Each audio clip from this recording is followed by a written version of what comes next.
Other than maybe is Wes there? I don't see him. I don't see Wes. Morning, Jenny. Morning. Hey, How you doing, Jenny? Good. How are you? Good. Becky, you ready for Thanksgiving? Good morning, everyone. This is Julia. Oh, Julia, Hey. welcome. JJ was. I'm glad you're here. You're going to see some financial slides, which is going to be subject to your and Steve's approval, but thank you for joining us. Let's get going, Josh. Next slide. So the one missing is really from the committee is Wes. And There he is. pardon me? He just logged in. Okay. And Morning. Colette mentioned that she has something going on at her house, but she is going to try to join us.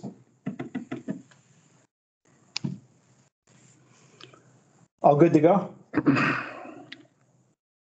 Yeah, I think so. Okay, so anyway, I just thought I'd look at some action items and kind of what we've accomplished in the last couple months. And then get into kind of an overview. Yeah, let's just right into it. So action items, we didn't have a quorum for our September meeting, and I was in Germany in October. And part of the issue was we didn't really want to report out on the survey. So to have press report, on what the current status is or just, any of the results, and there wasn't that much to talk about. So we canceled October. So just to recap the survey, we launched it on the 23rd with a deadline of 11/15. In hindsight, we didn't expect the response to Josh's initial e-blast, where we had probably over 1,000 people right away. We might have been able to cut that off earlier, but at least going to 11/15, it gave a chance for every single homeowner to see it via the quarterly newsletter. So it was on the front page of it, thanks to Josh. So everybody, unless they just threw it away, hopefully have had the chance to complete the survey. So, and then I just put this together through 10/16, which was Monday or Tuesday. Our goal was 500 full-time residents. We had 1092, so we're 118% the goal. Part-time residents, 500.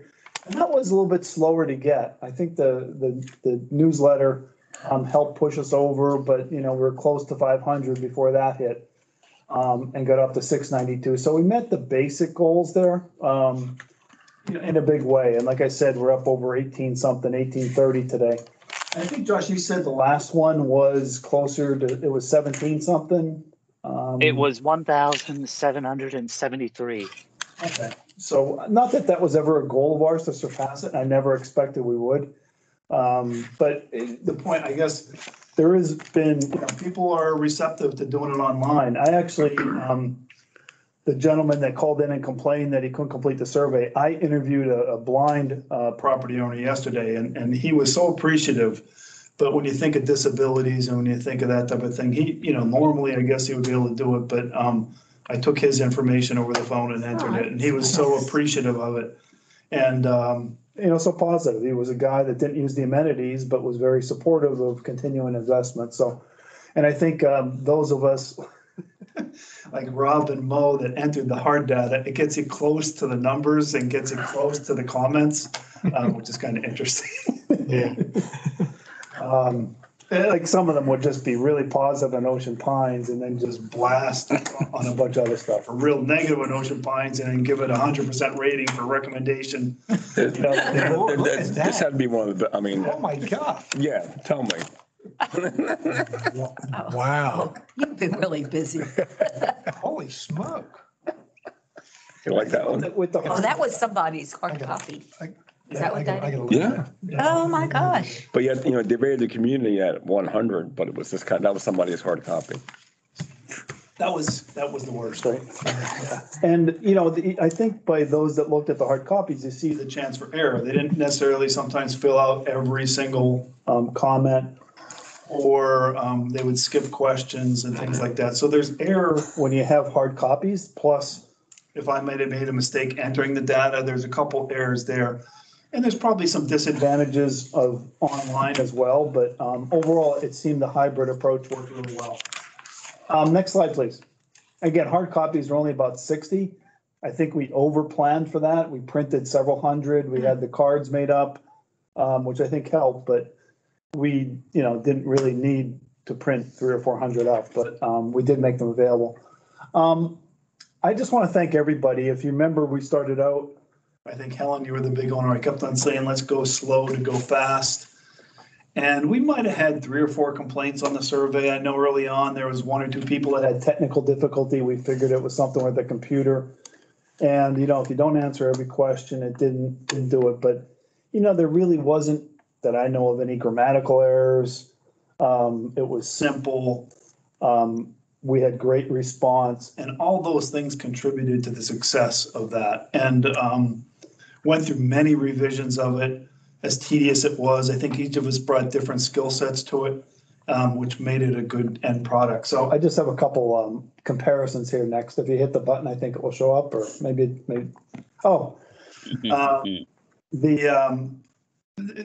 Josh was instrumental. You could hit it again, Josh. If I didn't look at this. Hey.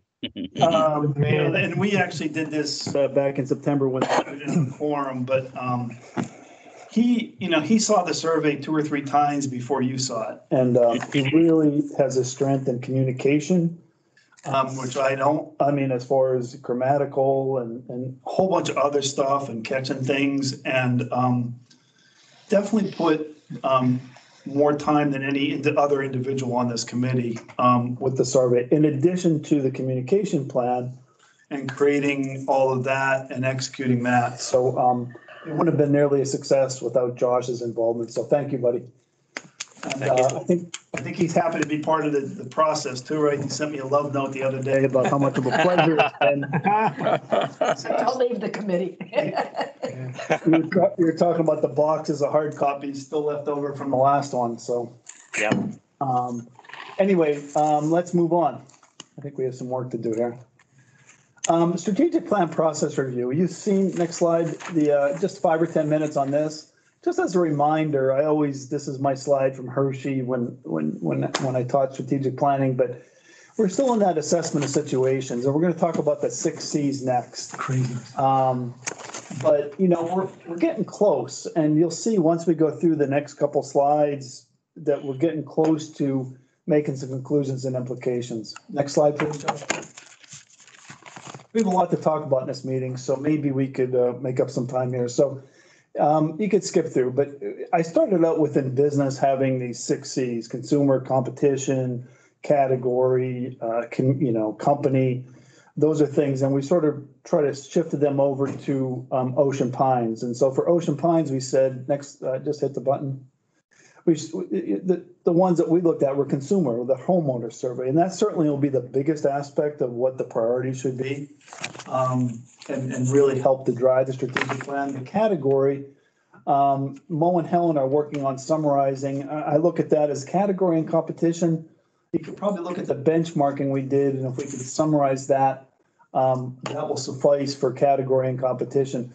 Company, I'm going to share some information today, and Becky's going to share some demographics. So I looked at company equal to Ocean Pines org, and how we're doing and what our demographics look like.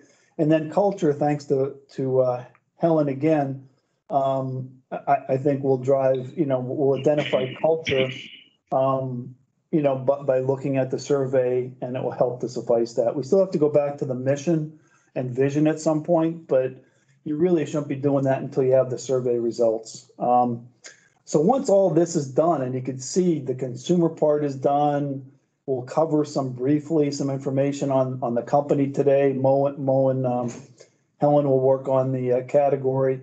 The 6 C's will be done. The SWOT will be done based on the previous work, as well as what we get out of the survey. So let's go. What do I have on the next slide? I forget.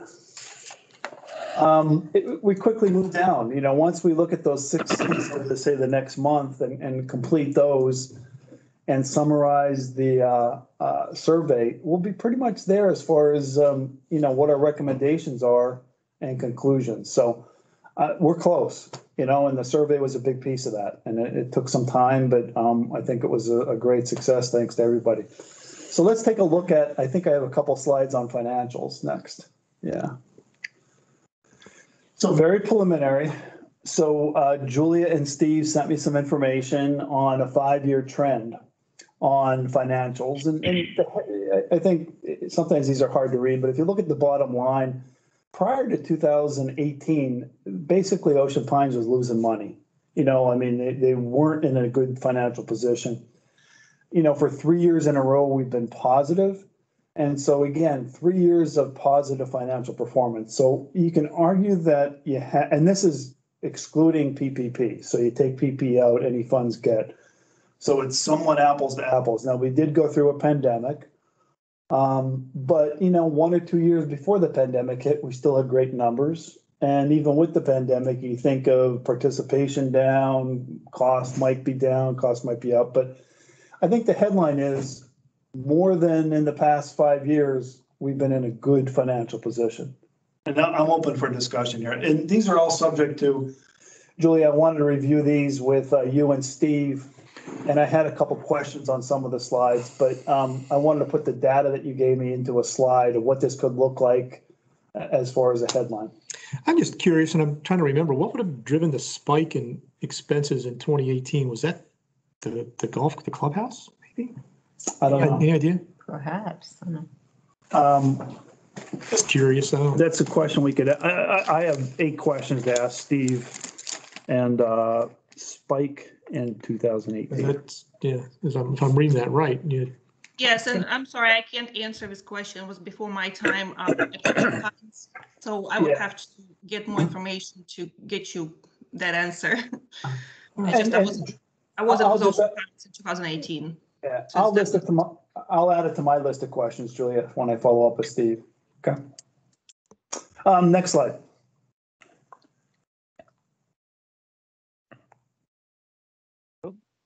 There you go.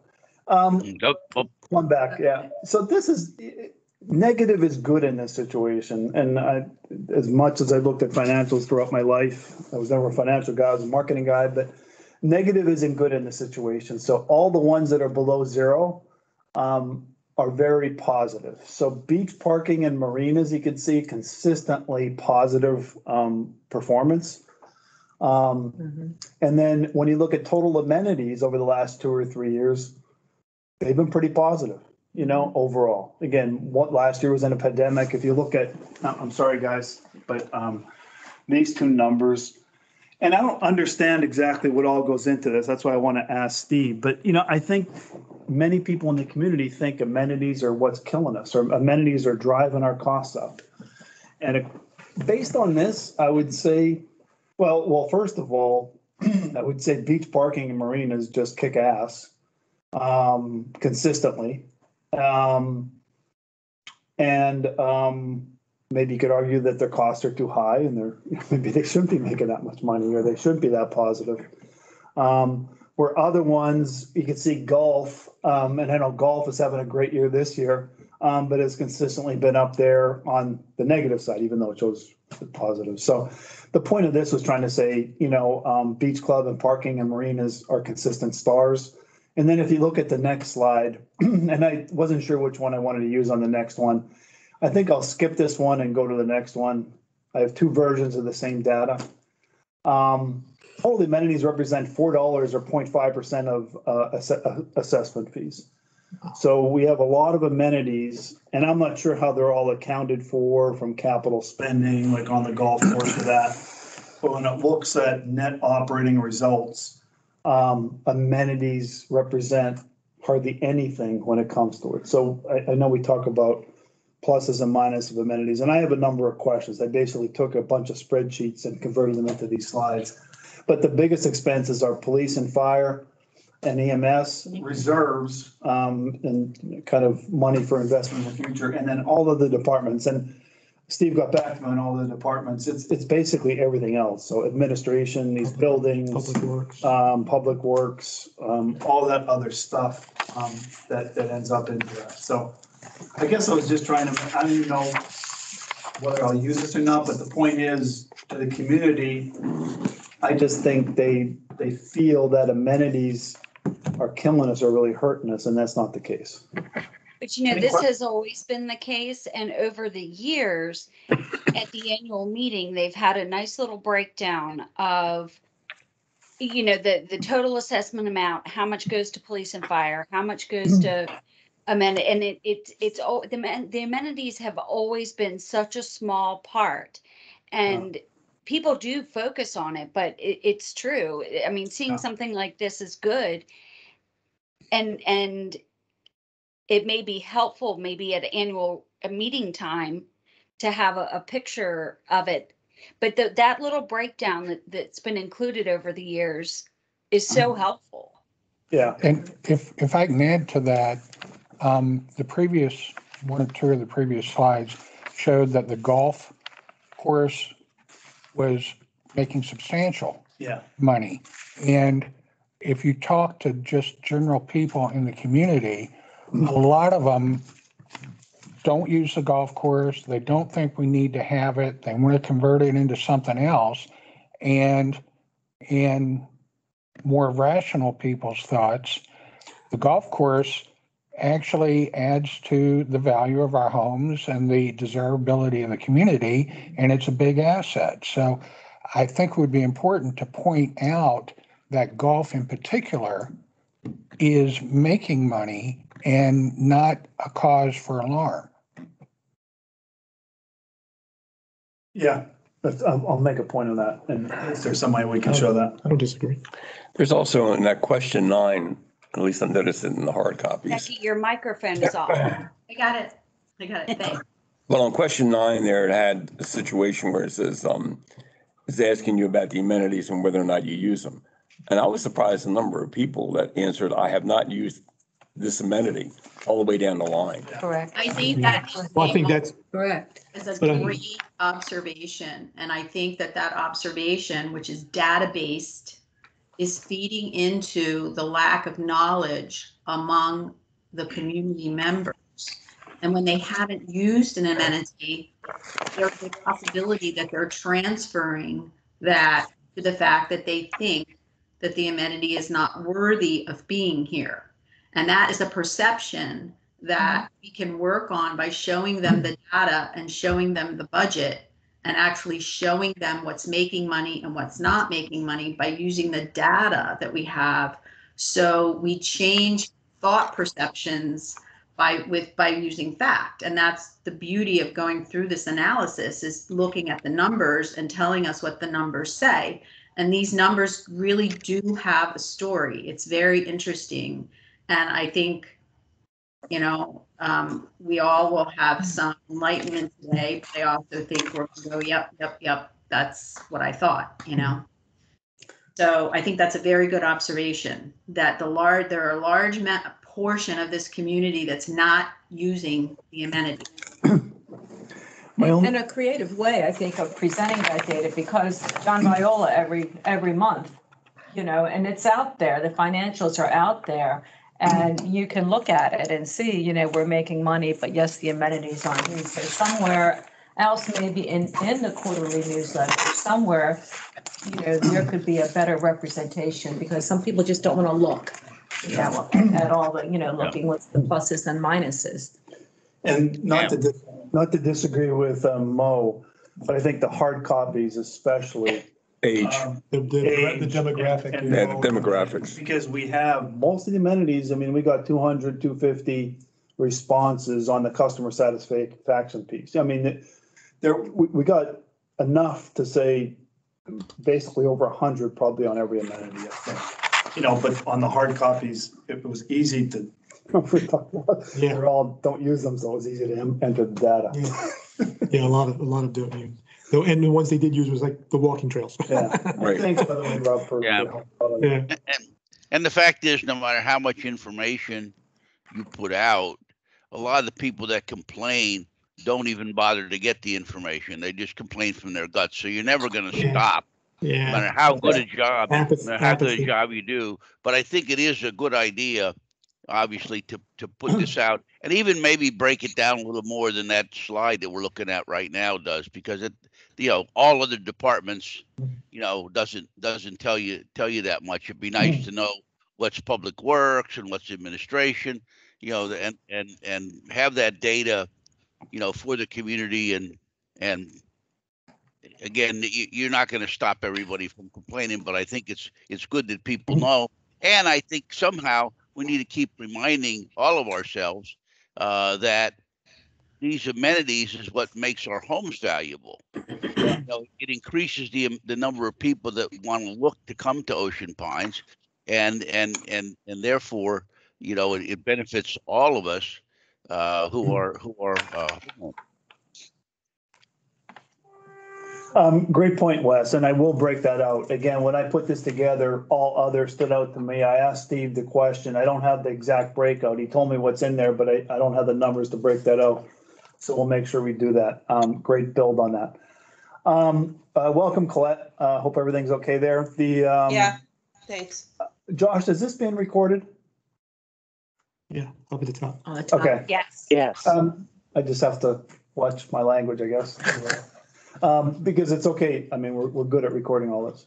I think I'm going to turn it over. So those are just, again, trying to take a bunch of data, summarizing it down to kind of tell a factual story. You know, that it's like, hey, amenities aren't the issue here, you know, necessarily, or don't drive our assessment fees. I'm going to turn over to Becky, I think, next. Next slide. So I reached out to Beacon, which is a part of Salisbury University that helps businesses or nonprofits with data. And they took a little while, but they sent back 5 years of data on demographics. And I asked them specifically to look at Ocean Pines and breaking that out separately versus Worcester County. And I just wanted to compare the two because we're a subset of, and part of my thinking was what percent of Worcester County does Ocean Pines represent? What are our differences and whatever. So, but in the scheme of all these things and collecting, you know, and inputting data, I asked Becky just about 3 days ago if she won't mind taking a look at the data and trying to summarize it. So that's what she has for us here. I'll call it preliminary to be shared and discussed at this meeting. We budgeted 25 minutes, and I think we're probably a little bit ahead of schedule right now, I would think. Yeah, we're good. So next slide, we'll turn it over to Becky. Thank you, Becky. Okay, next slide. Yeah, great. Okay, so first, I just wanted to share a positive note. I think that Ocean Pines is about to take a positive turn and an exciting turn in the next 5 to 10 years. There are many factors that have sort of given me that feeling, and there are so many talented people in this community and dedicated people in this community that I know that whatever this data tells us where to go and what to do, that we can do it. Interestingly, over the last 10 years, from 2010 to 2020, and please note these years because this is pre-pandemic, we are looking at a stable population in Worcester County and in Ocean Pines, varying maybe by 200 to 500 people. Females slightly larger than males, but the difference is really non-statistical, and that includes Ocean Pines and Worcester. As a new homeowner, and Jenny, please feel free to chime in, that surprises me because here we have this shortage of oceanfront property or water property, and these houses are going faster than ever when they're being sold. What's your take on that, given the fact that you're really looking at stable population numbers?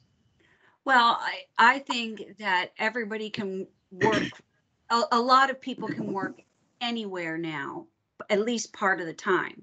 So I know that's what I'm hearing quite a lot of is why not work down there? Mm-hmm. So you think we're turning over homes because we have a more mobile workforce, and that is definitely a pandemic effect that is not reflected in these numbers. However, we're not building new homes, we're turning homes. So but we are building new homes. Well, not necessarily in Ocean Pines. I'm sorry. Here. There are a lot of new homes being built. Right. And there are some, I mean, we still do have lots. And I would say their number of sales have increased relative to the number of homes sold. There's, there's just a lot less of them. It's relative. Yes, I think that's a really good point. So we have over 8,000 homes here, and we've added maybe a couple hundred. But when you look up north, I mean, it's just going crazy in Delaware and beyond there. But we are relatively a stable community that is predominantly white. We have representation in all race, but there is certainly a cultural disparity in our area. Interestingly, Worcester has a higher Black population than Ocean Pines. Same as Worcester, the main population age in Ocean Pines is 60 to 75 years of age. Our first growing segment after that is under 5 and age 10 to 14. Those are our largest populations in terms of children. And the second to that, which would be number 3, is the 30 to 34-year-old. Makes kind of sense because they're having the kids under 5. Followed by 40 to 44 and 50 to 54. Those are our growing segments, stable but growing segments in Ocean Pines, in addition to our retirees. Worcester's growth is primarily in the 45 to 59-year-old age. So we really do have populations that are across the age span, and the current activities and amenities that we're offering in our community is appropriate for a family-friendly environment. And that was number 2 on the Ocean Pines survey of what attracts people here. Number 1 was the community safety. So safety and having a family-friendly atmosphere is what is marketing Ocean Pines. Remember, this is old data, not really reflective of the pandemic. And next slide, please. And, hey, I'm sorry, can I go back to that slide, please, Josh? Yeah. I just want to make sure I'm understanding what I'm reading here. Specifically, I'm looking at your second block where statistically significant age disparity. So bullet point 1, what I'm reading there, that tells me that the highest percentage, the age group that represents the highest percentage in Ocean Pines, it's 70 to 74. Yeah. But in the county, it's 60 to 64. Yeah. And our average age group here is 65 to 70. Right. And then the second bullet point is the opposite of that, the lowest percentage. Okay. And then the last bullet point, that one's kind of it confused me a little bit. Important low population numbers continue in OP until what? Can you elaborate on that? We don't have our percentage of population when you look at the under 5 through age 50. Age 50. Okay. Inclusive is lower than the numbers that we have from 55. Okay, next slide.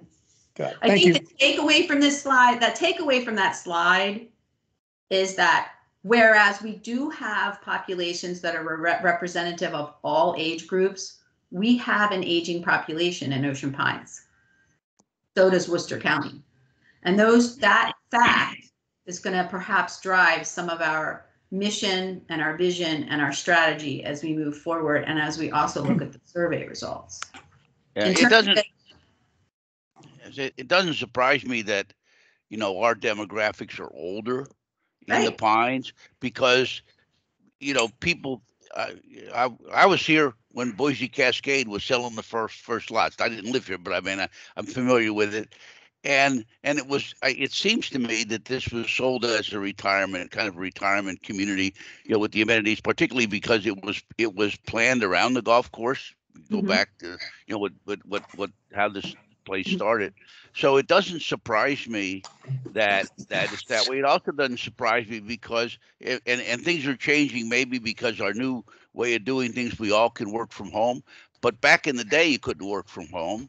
And how much work is there in this part of Worcester County for mature people? I don't mean old people, but people in their 30s and 40s. Young people, there's a lot of things you can do in town at the restaurants and so on.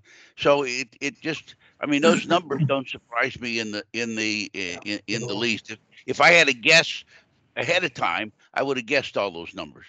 Yes, I think, Wes, that's a great observation. And some of the deductive reasoning that you're pulling away from that is also correct. But I did, and I have had the opportunity to look at what the survey has said in light of this data, but I don't want to get into that because that, is for probably our next meeting. But I think you're right on the money when you're thinking about what you're thinking about. So when we move into the education span, this was, as an educator, this was kind of concerning to me. We have in OP and Worcester, the majority of degrees conferred is a high school degree. In Ocean Pines and Worcester, we have some college degrees. We also have evidence that there are college degrees for adults through their mid-adult years and beyond, which indicates to me that there's probably some people that are not going to college after high school. There are some people that are going to college part-time, and there's some people that are going to college and they're not finishing.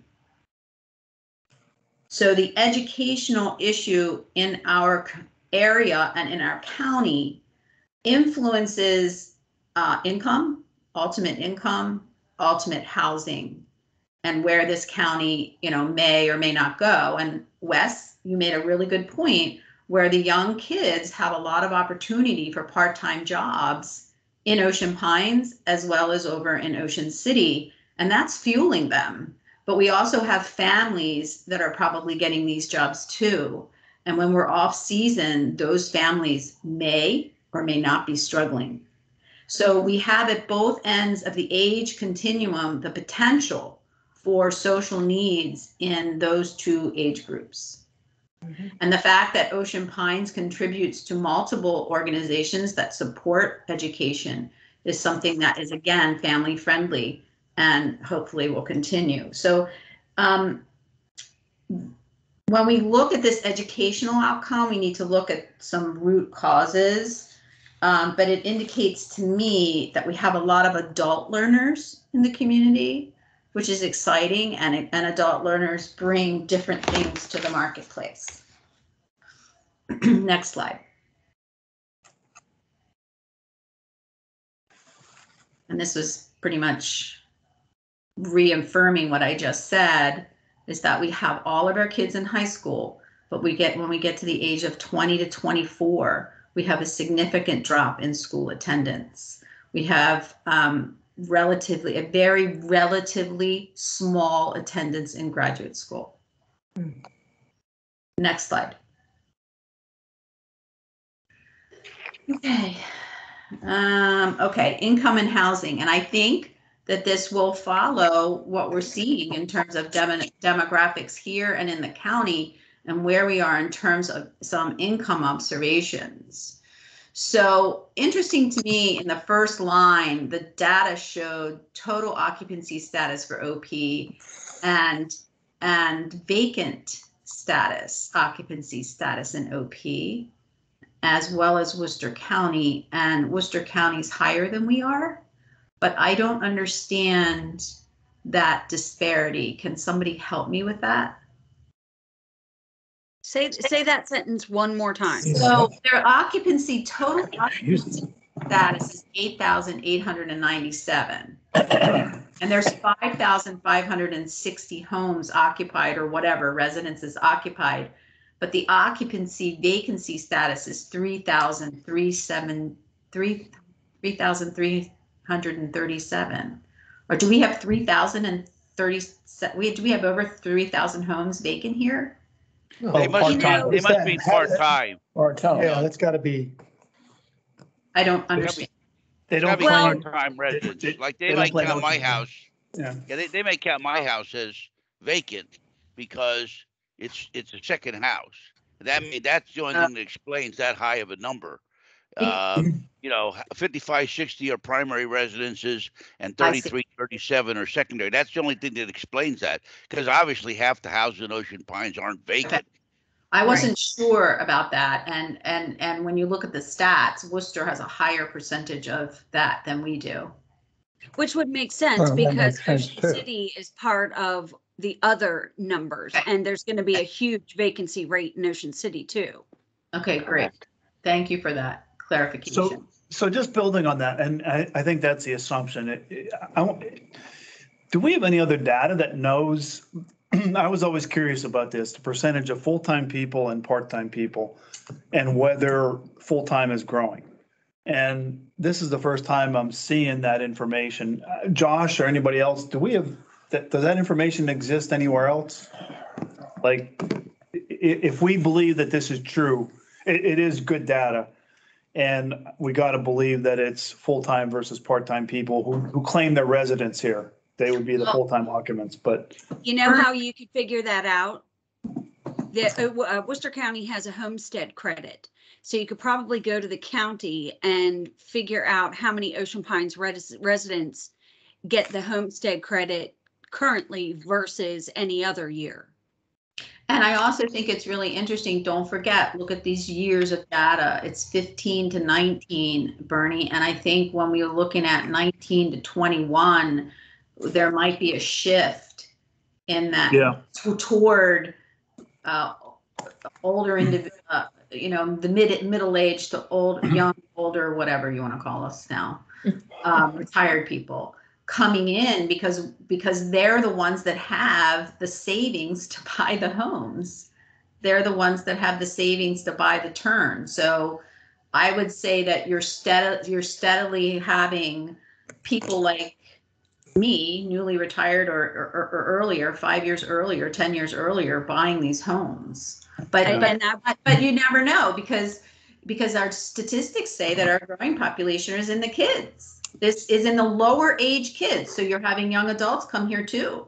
But you have to remember, Ocean Pines is one of those something for everyone neighborhoods. You can buy a $225,000 house, or you can buy $1.5 million house. Right. So there's always going to be a mixed bag in the demographics range. You're right. I do think, looking, even if I just stood in my driveway, when I bought my house, there was one other resident. All the rest of them were second homes. Now there's one second home, and all the rest are residents. Mm-hmm. And they're soup to nuts. There's little kids under 7 years old, and then there's 80-year-olds. So let's look at that a little closer, because the number of total homes averages about owned homes averages about over 80%, with an average price at 200 to 400K. This housing was built in 1980, 1999. Average family size, householders usually 65 years and older. That's the percentage. We're seeing on the street a mixing of our population. We have people living alone in their homes in Ocean Pines. Most of us are married. We have children that are related and children that are not related living with the householder under the age of 18 in Ocean Pines. That is interesting to me because I think pandemic influences, if we look at the macro, we're looking at families who are in trouble need to rely on family support that they have, right? So we may have a lot of grandparents taking care of kids. That's a possibility. Most of our homes use electricity. There were only 8 homes in this area that had no fuel. So we have a large community that's dependent on fossil fuel and electricity, and most of us have 2 or more vehicles. So the average income in Ocean Pines and Worcester, that's what it came out to be. The less that of poverty, federal poverty level is 40K, and that is growing for both areas. And that income level is blocked, that last piece is blocked out, but it looks like that 40K to 99K seems to be a stable income in this area. Next slide. So this is interesting. The #1 industry in Ocean Pines and Worcester was educational services, healthcare, and social assistance. And I think that healthcare and social assistance industry has to maintain, if not grow. The number one class of work, which I find very interesting, is management, business, science, and arts, and I have an asterisk there. The arts, entertainment, and recreation, accommodation, and food services is higher in Worcester than OP, because obviously Ocean City's out there, but Ocean Pines people are into construction. They're entrepreneurs and they are doing their thing. So we may have that younger population in that stable income level at that, perhaps that 100K level, doing what we need to have done in Ocean Pines. They're taking down our trees, they're doing our roads, they're doing house maintenance, they're painting. So there's a lot of support that we're getting from perhaps our younger population. Which makes me think, when you were talking about the education, Yep. because we have some of the best schools in the state of Maryland, and yet post high school we don't have that great college attendance. But on the other hand, they have opportunity to do the work in Ocean Pines, like you're saying. So people choose to go that route, perhaps.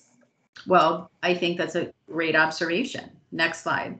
Do we have a next slide? Yeah. So I did take the opportunity to superimpose that data onto the survey data. And again, I'll be happy to present that next meeting. But I think some of our takeaways here are really important. And I think, believe me, when I superimposed it, the picture was very clear. We have an aging infrastructure in Ocean Pines, physically. We have an aging population in Ocean Pines. We have a diverse population. Our cultural diversity is according to what the county is giving us. We have a multitude of talent in that retired area. We have professional people, we have blue collar workers, we have white collar workers. So we have a lot of resources to draw on. What else do you think the data says? What else do you think this points to? What message are you getting? I think, first of all, thanks, Becky, for looking at that streams of data. You know, I said to Becky, I said, if I sent it out to this committee, I doubt if anybody would be able to dig into it nearly as much as you did. So I appreciate that. The one, I mean, to me on the first headline, you know, it's an older, less diverse population, but yet there's maybe younger family growth, that 30 to 40 that you said, perhaps with less education, I'm not sure. And then the whole construction and education is another area, but I'm really curious. For me, it's that, you know, it's trying to make Jenny's, driveway observation to sort of check on that, you know, and I'll call the county to find out that data, like really, you know, in the last 3 or 4 years, are we really transitioning? Are we seeing a trend like we did in the financial results? Are we seeing a trend to going full time in Ocean Pines? And what are the implications of that? That's the one that's the one I want to dig into more, because that also has a big impact in the future. Yeah, and the other thing that I really strongly want us to proceed lightly with is that we are in the middle of a pandemic. We are nowhere near out of this pandemic. I know that there are political and social forces that are influencing behavior and that are driving a lot of decision making. But there's another variant coming. We have an aging population, we have aging infrastructure, and we have people on limited incomes across the board.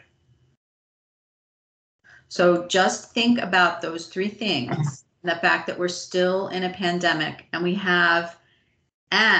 when you look at the Ocean Pines data, we have a $1.2 trillion infrastructure bill coming out in the future that in an inflationary period where it's costing more people to live where they are, there's money being offered for protecting waterways, doing projects, doing a broadband boost, doing EV charging, which is going to be a $7 billion business, looking at recycling. How do we deal with the stress of this pandemic? Because can you imagine being a young person holding down 2 jobs, getting their kids to school, and going to school themselves, maybe taking a class? So the stress on all of us is to be determined, but I think that we are all under stress because of this pandemic. We've never lived anything through. We've never lived through this. We're still learning things every day. So this data that I'm presenting to you could be very different over the last 2 years. Yeah. It could be more significant.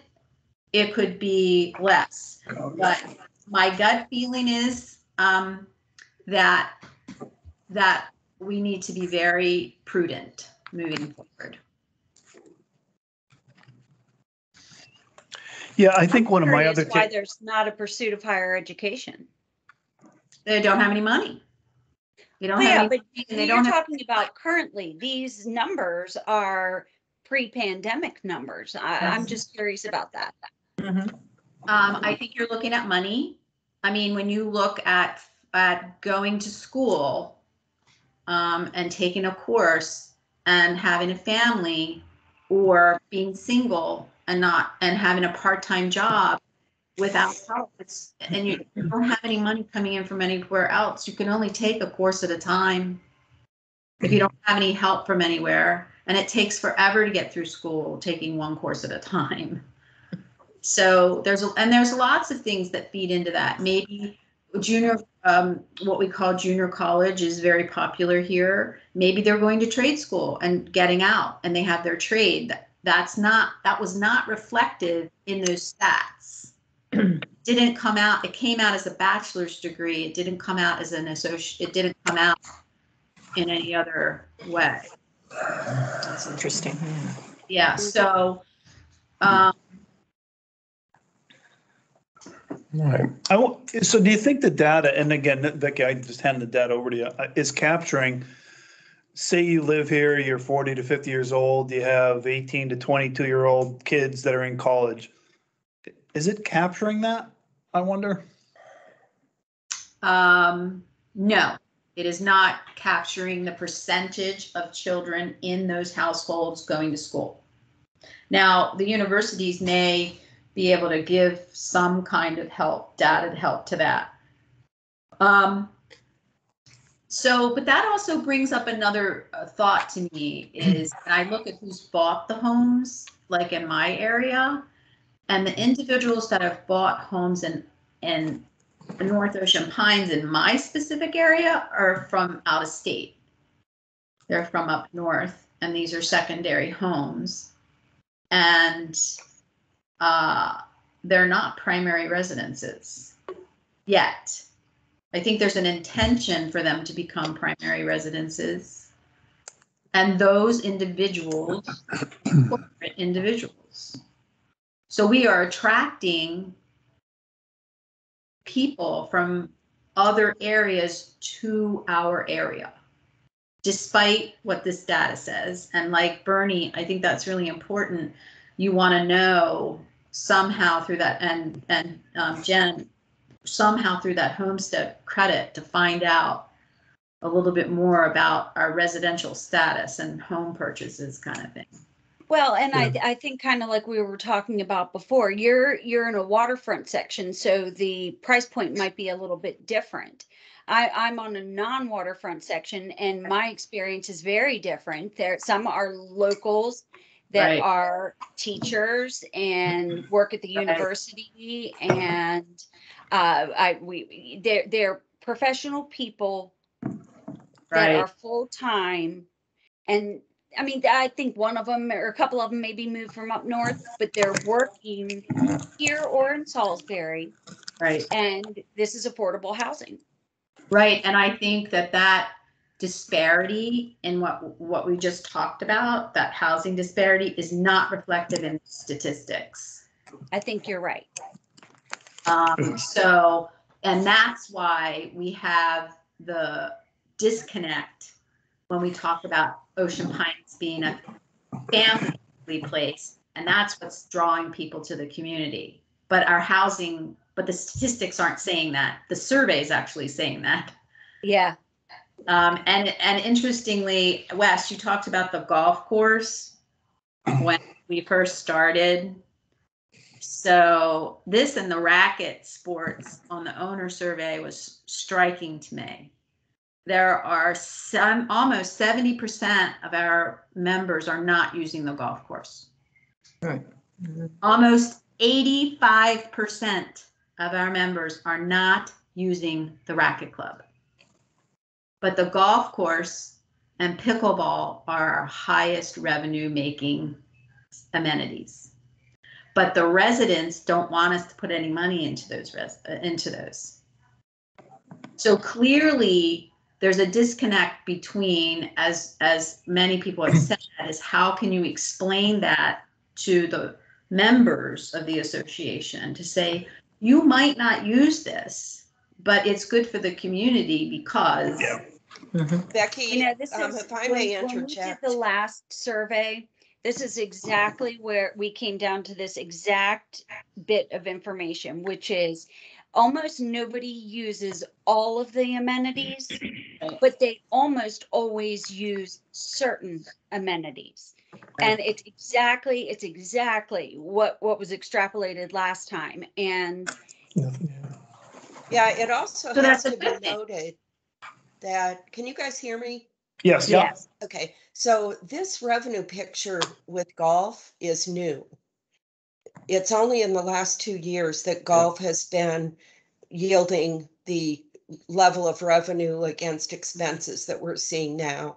And so historically, a lot of the negative attitudes toward the golf course had to do with the fact that people were viewing it as being heavily subsidized. People who don't use it were paying for an amenity that they don't use, and it was viewed as, a much larger portion of their assessment dollar going to golf than, what they felt was appropriate. That's also true of racket sports, but for whatever reason, golf has been targeted, possibly because it's such a big geographic chunk of Ocean Pines. well, that, and we just built the new golf club. So that was the other target. So I think I think that's a perfect example of the story. So you had the yacht club in the same situation. Look, I've only been here 3 years, so I don't have the purview that many of you have. But when I look at the story that you just shared with me, is that you had a yacht club that was failing, you had a golf club that was failing, and you put investment into those 2 areas, and look what you got. You changed the strategy in those 2 areas, and look at the outcome that happened.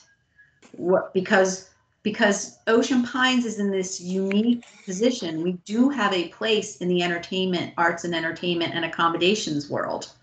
11% of our properties are rental. 80% of our properties are home owned. So we do have this footprint into the place where we are entertaining people. And that's why we're seeing that our beach parking is doing well. But there's 50% of our residents don't go over to the beach, don't go over there. But the people who do go over there value that parking. So that's the kind of look into these amenities that we need to be looking at. And I know that there's a lot on the agenda for, other certain areas. Do we expand the yacht club docking? Do we expand the pickleball, whatever? Do we continue with the infrastructure amenity stuff that we're talking about with the bulkheads? We are buying bulkheads right now at top dollar. because of the inflationary situation that we're in right now. And we don't know how long this inflationary period is going to go on. We hope it doesn't go on long, but it could be 5 years. And coming out of this pandemic is not going to be easy for healthcare or the economy. So I think when we get into the next time, we can get in further into the survey data, and we can look at some of the decisions that moving forward, that data needs to drive us forward and say, okay, what's out there? What money is out there for us to grab and bring it into the community and make money? We have to run like a business. Yeah, it just a sidebar. You talk about the golf course. The other thing that you got to keep in mind, as it is a public course, it attracts people from outside the area who bring their dollars not only to play golf, but to go have lunch at the yacht club or have lunch at the clubhouse and patronize, the businesses in the area. And it's one of the just recently, the Baltimore Business Journal came out with the rankings of the top golf courses in Maryland. Ocean Pines Golf Course is a top 20 golf course in the state of Maryland. There were only two other courses on the Eastern Shore that were in that top 20. And people are coming here to play golf. I'm so excited that you made that observation about being public, because I can't tell you how many friends I've met over on the beach at the Ocean Club, and they've said, oh, that's your club. And I said, you can go in there and buy a hamburger. And they look at me and they go, really? Many people don't realize that is open to public traffic. What, are you sure about that? Yes, there was The beach club? The beach club itself, you used to have to be a resident of Ocean Pines. Don't they have to put a band on you when you come in? You get a discount, but that's open to the public. If they want to go get a burger. The restaurant part's open to the public. There is a lot of confusion regarding that. Okay. We're losing money.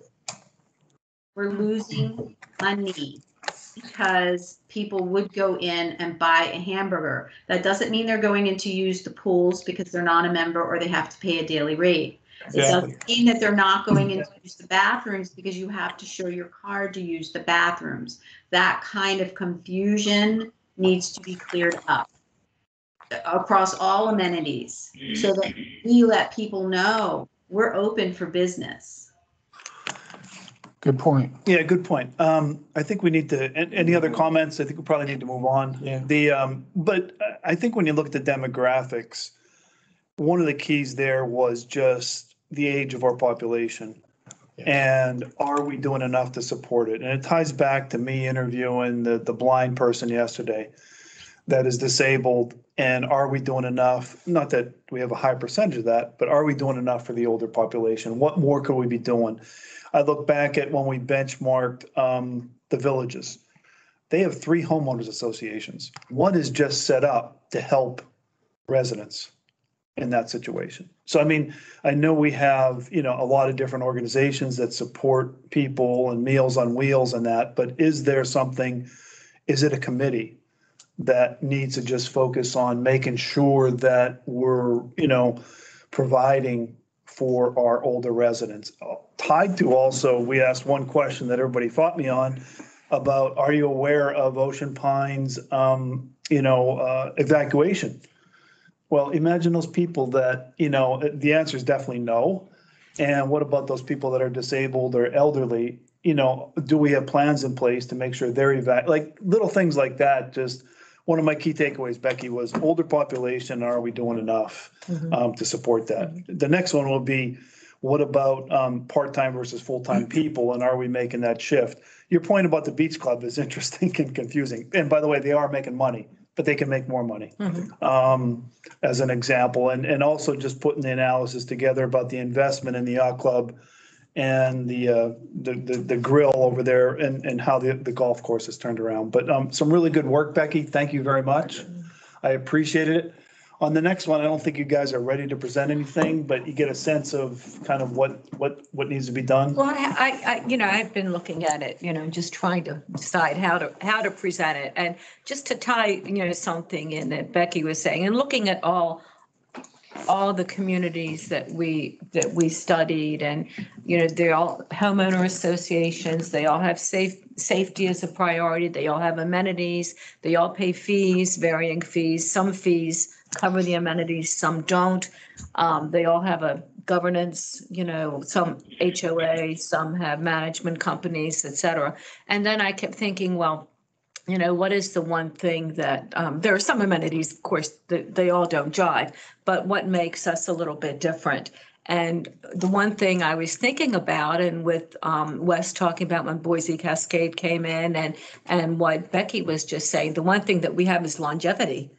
And our community is getting older. Yeah. We're trying to, bring in a younger population, but I think that when we finally get a benchmarking summary together, that's one thing that we can point to. So it kind of jives right with what Becky was saying. Well, and that also kind of plays into the full-time, part-time residents, because a lot of the people that are buying the house as a secondary house are then, as they get older and retire, or they get in a situation with pandemic where they find out they can work from home, then they're moving down full-time and selling their other house. Yeah. So I didn't see anything statistically that really gave us the numbers on that, but that's obviously one of the things that's happening is people are moving down here because they've got the second house and they probably planned it that way when they bought it, and they're getting to the age when they can either retire or move down and be here full time. Yeah. And I'm an example of one of those people, but let's look at and I think that's a great point, because that makes up some of our housing percentage, but that's not all of our housing percentage. Right. I think the other thing that makes Ocean Pines really special as a community is that longevity, because, experience, and you just we were talking about driveway coverages at the very beginning. I heard a little bit of a discussion on that, and taking down the trees. And, somebody who's done their driveway and realizes there needs to be a semi-porous kind of pour in there versus solid concrete, that comes from talking to your neighbor. Mm-hmm. That comes from learning from older people. Older people have a wealth of knowledge that can help younger people. One of the things, well, I don't want to go there, but that's the kind of stuff and the synthesis that we put together when we start to look at mission, and when we start to look at vision, and where do we want to go and how are we going to get there is our objectives, which follows the KISS, paradigm that Bernie shared with us. But my daughter just moved to Falls Church, Virginia, and if you have a chance, look it up. It is mind-blowing. Everything's walkable. There are young kids, young professional kids with housing everywhere. There's all different kinds of housing. And I go visit her and I have no problem walking anywhere. I have no problem getting on the bus. I have no problem shopping for her. The grocery store is right around the corner. It is a phenomenal community, and it has the most historical charm that I have ever seen in a community, because everybody else has ripped it down and put up something new. So ambiance in this community, especially with our war memorial, our library, our post office, our little Manklin Creek, is so important in the appearance of our community. And one of the #1 issues that residents were concerned about, besides infrastructure on the survey, was the community's appearance. Yeah, and just for I completely agree, but just for the press that might get a copy of this is preliminary. And we're not ready to sort of come up with the conclusions at this point, but you're not wrong on what the data is showing there. Infrastructure is actually higher, but aesthetics is number 2. Yes, infrastructure. Let's move on to, unless you have any other comments, we can talk about when we can get something wrapped up with that. The next subject is probably, well, at least to me, the most important here, survey communication process and timing. So Josh, if you wouldn't mind shifting forward. So we need to input the final hard copy. And again, thanks to Rob, especially Rob put about 15 in, 18 in, Mo put 35 to 40 in. I probably put 10 or 15 in. So I have about 5 more to enter, and then we'll close the survey down. I didn't want to close it down because it would prevent you from entering the data. But we're up over 1,800. Once finalized, we'll send out another summary. And again, that will probably be in the next 2 days to this committee to keep it confidential, to look at it, start to synthesize it, start to summarize like some of the conclusions that you were just making, Becky, and go from there. The good news is SurveyMonkey does a lot of that almost analysis for you, at least comparing both graphs and numbers, that you can look at different things. But again, if you remember, we ask what's most important up front and then how we doing. So you get a sense of where we're falling short. And there's a lot of themes in there that you'll see. We ask some questions 2 or 3 different times, 2 or 3 different ways. But this is where I mentioned to you, Colette, like, what are we missing here and how do we want to communicate this? And I have some thoughts on the next page, but we definitely need to communicate to the board, to the property owners, to the staff heads, to the press, probably through the executive council, whether we have a separate meeting. And then I just made a point that we're running up against, the 2020 planning, that we've always said, or Colette gave us a direction to make sure you do it right versus rushing to get something done. But is there any other constituents that we need to communicate to these results? I would think our county commissioners might have, not at this point, but at some point. Maybe not, I'd take it one step further. Our local elected officials in general, county commissioner, our delegate. Yeah. I think they would appreciate being able to know what's going on in their constituency. Yeah. So anything else that you could think of? On the next slide, I have a recommendation for discussion. Maybe the Chamber of Commerce. That's a good one. I mean, I think it's important for Ocean Pines to really create these partnerships especially with the Department of Environment and DNR, and look at where we are positioned with that, because when this money starts coming down and the grant monies become available, we want to be positioned with the right people in the community to write whatever we got to write. Yeah. And know whoever we got to know, because that's how we're going to get a lot of our, that's a finance resource, Yeah. Now, Josh, next slide. I just have, so I put this, I didn't add the political contacts and DNR, but I think on the next page, I put a proposal together. So this is for discussion, and it was really just to get a reaction to and input. So provide a raw data summary of the results to the board of directors when all data is entered. So, by next week.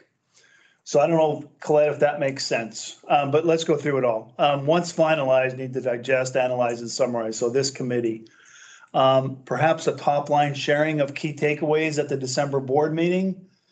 I will be pushing it, but to start to communicate it out, I don't even know when that board meeting is. Offer to present to the Ocean Park department heads around the same time as the board meeting. And all of this is sort of like saying, to try to get some information out there for the department heads to start thinking about impact on their plans for 2022, or if it's called 2022, and then eventually schedule a town hall to communicate the whole thing. But basically what I'm saying here is focus on the survey results first, which is the biggest piece, get that out there. We just finished it, and then come back and work on strategic planning, which might take another 2 to 3 months to finalize. But at least the way I see it is this survey will establish priorities. It will say, here's what the community has said. Here's what's important to them. Is it infrastructure? Is it amenities? Is it appearance? Is it walking trails? Or is it a new crab pier? Trail. And it will like at least lay out, this is what the community said our priorities should be going forward. that's what I was thinking when I put this together, but I'm gonna shut up and let everybody speak to this, this thought and what I'm missing here. What is the board, when is the next board's meeting in December? What date would that be? It's December 11th. No, that's kind of tight, but okay. That's awfully Yeah. tight. I mean, Yeah. But there one this week too, right? That's awful close. Yeah, there was one this week, right? Yeah. I mean, I think all the data's there. I think you can.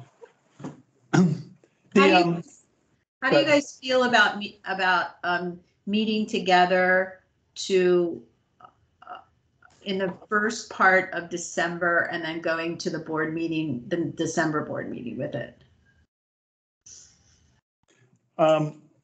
I'd be okay with that. I really was interested in your opinion, Colette, being on the board and just your reaction to this approach.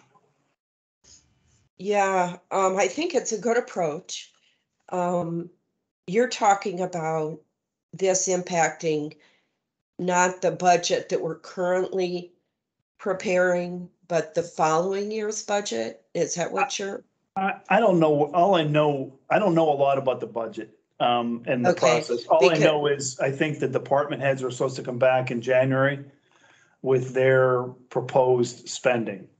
And Yeah, that's and just, they're already developing. Working on that. yeah. Yeah, they're already working on that. So I think I've got to believe that part of what your recommendations will speak to will be new capital spends. Okay. And that doesn't necessarily have to be part of the current budget discussion. Hard numbers don't have to get generated because our new capital spend process is to kind of look at projects and earmark some portion of what a project may cost in the next, as part of our capital spending fund for the coming year. So it isn't necessary. You don't have to necessarily have hard and fast numbers, but I think to be looking at priorities for new capital spend is realistic now. And then maybe in the following year's budget, we'd be looking more at the hard numbers and how much do we need to be setting aside for these projects if they exceed the amount that we could reasonably budget in a given year. So I think the other issue is the executive council being engaged with this, because these are, each advisory committee has expertise, so to speak, or particular interest in various aspects of our amenities and services. And so I think it would be good for them to get this information and begin to start talking about it in their committees, so that they can be coming back to us with recommendations for the subsequent year's budget, that kind of thing. Good. I like the idea of the town hall because I think the public is going to learn a lot hearing from you all about your analysis of this. I think you guys have brought up some, Becky in particular brought up some key points that I think is going to be news to the public, and kind of a deeper analysis, deeper level of thinking about investment in our amenities and what that yields us than what is typically maybe in the conversation in the general public. So, I think you guys are, this analysis you're doing is going to be very, very helpful for the public to understand what's behind these numbers and what that means for the future of Ocean Pines. So based on that, I wonder if we need to rush to get this done by the board meeting. And I'm a person that likes to get things done. So I'm not saying I don't want to do it, but do we want to do, I'll call it a summary to the board in December before the holidays hit, and just give them a sense of what we learned, just very top line, because I've been to 3 board meetings now and presented, and, probably no more than 8 to 10 slides is what's acceptable because of all the stuff that's on your agenda. but give Yeah, them I something. think a high level summary would be helpful. I think that's, So that so the board knows kind of where you guys are with this and where you're headed as the next step. Okay. And then maybe a town hall January-ish or February or? I think that the town hall should occur after you have your communication plan finalized, have your analysis complete, because you're going to get a lot of good questions in the town hall meeting. And I think it's going to be really good for you to, pretty much have this analysis done and, be prepared to articulate what's behind all the numbers. So if you can do that by January, great. But it sounds like that could be pretty time consuming. A lot of work. So the question is, Colette, going back, are you talking a summary of the survey analysis, or I'll call it the whole strategic plan, which would include demographics, financials, benchmarking, the whole ball of wax, or basically the survey, which is still a big chunk? In your opinion? It all kind of relates to each other. And I think the kind of questions you're going to get in a town hall meeting, you're going to want to be prepared to discuss all of that. Okay. yeah, well, I think, obviously the focus would be on the results, but what's the process that got us there? Yeah. We did the benchmarking, we did this, we did. Good. So here's what we came up with, and high level, here's where that's going to take us. Yeah. Okay. Because the bottom line is going to come down, you have a town hall meeting, some people are going to be asking you, well, what action is being taken on all this? Right. I mean, it's more in terms of, this is how we did this, and these are the steps we taken, this is the data that we came out with.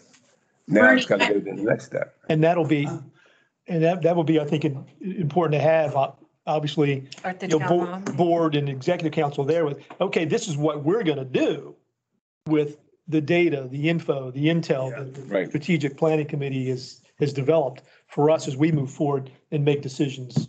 Because we're not the ones that can make the decisions to move on. Yeah, exactly. Bernie, I really like Just as a the, different, I'm sorry, just as a different viewpoint, if you have the town hall in January and just go over statistically the information that we have, are you likely to get comments or questions or information that might help in the final process to come up with the strategic planning? Yes. I'm I just think wondering. the risk you run in doing that is that people who didn't complete the survey are going to come out of the woodwork and they're going to want their voices heard after the fact, which is fine. But the purpose of the survey was to really gather that information, conduct an analysis, and make recommendations. And I think you run the risk of people kind of wanting to take you back to ground zero if you're not prepared to communicate the analysis and the follow-up and what we're going to do. Do you think you're going to get that pushback even if you wait until after the strategic plan is in place?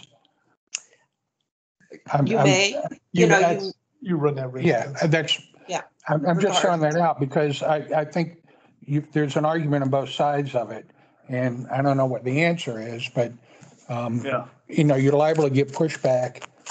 Well, why wasn't my voice heard? And well, you didn't fill out the survey, but you're still going to get some of that. Or even somebody who did fill out a survey in their particular hot button issue, like too many dogs per household. Josh, would you go to the KISS slide that I use a lot, just to refer to it? I'm sorry, I don't know, it's back a couple slides. So this is exactly the conversation I wanted to have about what the process should be and what makes sense and get everybody's different point of view. Because again, I think in business, what we would do is we'd prepare, we might have did some research on consumers and we would prepare what we found, okay? And we'd share that with executives and allow them to say, have you considered this? Or what about this? And that type of thing. And it's a step before we make that final, like, okay, no issues, or, hey, you know, we heard you, we're going to include that in the next step in our further planning. But I guess what I'm saying here is that it would be okay to have this town hall, whether it's with some statistics and the survey, and listen to those people and let them have a voice. And they might bring up some great points that we hadn't considered. Again, I told you my strength and my weakness is I'm too optimistic. You know, I don't hear the negatives. I don't hear the weaknesses enough. But this is very data driven. There will be people that speak up, but it would be a good chance, and even the process with the executive council asking questions or feedback before we go too far along. Yeah. And I think if you don't do the town hall in the midst of this, there's going, transparency is the hot button that's going on right now. Transparency. So it almost feel, and while I like to get things done too, I am afraid if you don't have something after you've finished the analysis, there's going to be the perception that there's no transparency. Yeah, and then I guess you need to prepare to loop back then with, going back to the data, take into account the feedback you get in the town hall, go back to the data, and then step forward from that, Yes, go to your next yes. step of planning. So, Yeah. I see arguments on both sides. I do and too. But it Exactly. does draw the I agree. process out, but again, we do want to do it right. So- Yeah. And I think Gary, you make a great point that, we could get some folks that did not have their voice heard, but I tend to think folks going to show up at the town hall are folks who did the survey. More than likely. Yeah. Absolutely. They're already engaged if they're there. We've done Exactly. enough town halls. The folks who are at the town halls generally are engaged enough. Yeah. And there's Right. still going to be the people that say, well, you never asked me. No matter what you do, there's always Yeah. somebody under a rock. Yeah. Yeah, to that point, just for the press that might be listening, just phenomenal response by the community to this survey. 1,800 people, almost 20% of homeowners filled this out, which is probably it is 20%, but that's phenomenal. So we appreciate that. And again, I guess I would just close with, maybe it's not January. We'll keep it open. We'll do a board update, 8 to 10 slides, that, just kind of like where we are, where we're going, and commit to a town hall, which will coordinate with all of you, either we might say January, February at this point. You may want to Hopefully- consider doing that Hopefully it'll be virtually. January. Josh? I'm sorry. Real quick, maybe Colette wants to weigh in too. Traditionally, the January, February news cycle focuses a lot on the budget in Ocean Pines. We have budget review from Budget and Finance, from the board. We have town halls on that. Then we have finalization of the budget. Does this get lost in the noise, or does it complicate the budget process if we do it in January, February? Good I point. think you raise a good point, Josh, that it could confuse the budget process because this Exactly. is separate from that. And so I think maybe pushing your discussion with the public a little bit past February, later in February. We approved the budget in March, but after all those budget hearings are done, I think is a better time for this. Yeah, I have to agree with that one. Okay. Good point. Yeah, Josh, thank you for bringing it. That's exactly I what was going to say. we were looking for. This But we'll still share preliminary data with, Yeah, that could residents be before that done time. in the print, Yeah. the newsletter. And, Right. so they know that we're, Yeah. Got to keep the Yeah, press. and the next newsletter deadline would be the 15th of December. So if you would have the board meeting on the 11th, and you have some kind of presentation, we could piggyback on that. Mhm. Great point. There you Great. go. I don't think I had much more to talk about other than the next meeting, which probably falls, and again, open discussion. Let's see what time it is here, 10:25. I never leave enough for open discussion, but I thought we had some great discussion on a lot of the comments today, and a lot of the topics. The next meeting probably runs up against the holidays. So what are your thoughts? I'm away the first 2 weeks of December. So am I. I'm halfway around the world, so. Yeah, I'm gone until the 20th. Well, I can join Zoom. It's true, there's no more, no more snow days. The fourth Friday would be the 24th, or the fourth Thursday would be the 23rd, which is pretty close to the holidays.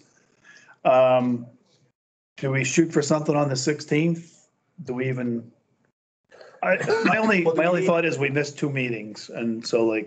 Well, coming back to the plan to present something to the board, which was what, December 11th? Yeah, that's Do- just too.